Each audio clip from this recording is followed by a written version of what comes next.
बंगाल का चुनाव एक भारतीय जनता पार्टी का चुनाव नहीं था। बंगाल को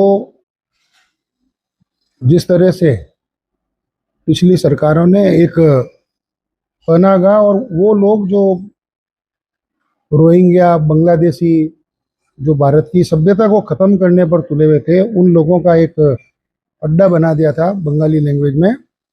उसको और भारत की सभ्यता को, बंगाली अस्मिता को और पश्चिमी बंगाल के रविंद्रनाथ टैगोर, सुभाष चंद्र बोस, बंकिम चंद्र चटर्जी और ऐसी अनगिनत शख्सियत जिन्होंने बंगाल की सभ्यता को एक पहचान दी, उसको जिंदा रखने का एक जुनून था।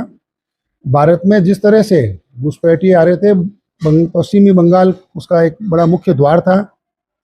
और राष्ट्रवाद और जिस तरह से हमारे देश के यशस्वी प्रधानमंत्री मोदी जी ने भारत को एक 2047 तक विश्व की सबसे बड़ी शक्ति आर्थिक सामरिक बनाने का एक लक्ष्य रखा है, आज़ादी के 100 वर्ष का, पश्चिमी बंगाल के बिना वो पूरा नहीं हो सकता था। और 2016 में 2 सीट, 21 के अंदर 77 और फिर 26 के अंदर 207।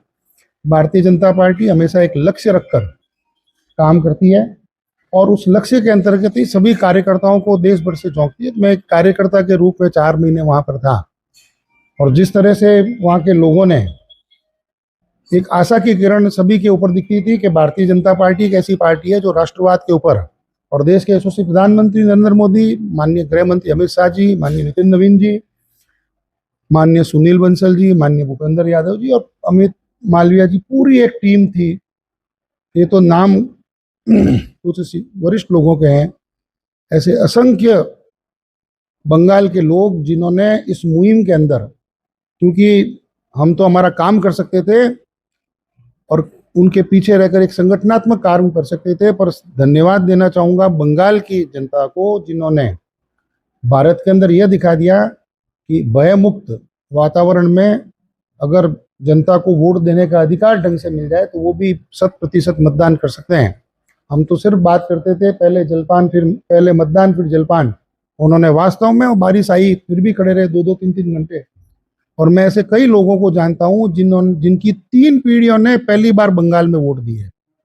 उन्होंने कभी पोलिंग सेंटर का मुंह नहीं देखा था डर की वजह से। और ऐसे ही लोग जो हिम्मत करके बाहर आए, और जैसे हमारे प्रधानमंत्री माननीय गृह मंत्री जी ने कहा था कि भरोसा इन भय आउट, और वही हुआ।